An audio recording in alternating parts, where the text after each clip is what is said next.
Ito mga boss, 8 araw na lang mapapalaban na si John Riel Casimero sa Japanese na si Kiyonosuke Kameda, kaya may hamon si Casimero sa mga anak ng kontraktor. Birada ni Casimero mga boss, sa anak ng mga kontraktor, tara talpakan tayo.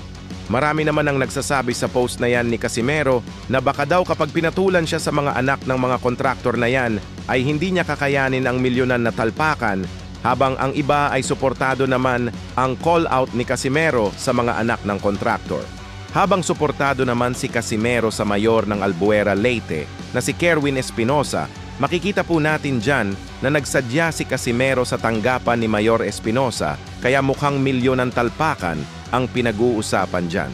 Samantala ito naman po mga bossing, ang latest pasilip training ni Casimero sa kanilang lugar sa Ormoc, Leyte. So marami ang nagdududa na baka hindi daw makuha ni Casimero ang napagkasunduan nila ni Kameda ang timbang na 128 pounds. Pero isang kalokohan po yan mga bossing. Makikita naman po natin sa katawan ni Casimero na sobrang payat na kahit 126 pounds. Kayang-kaya kunin ni Casimero hanggang sa araw ng kanilang timbang.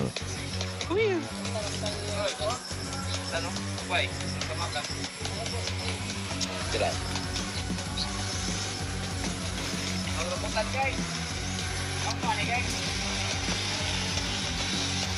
Come on guys. Oh. Yeah. Come on.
Pusing ah, pusing.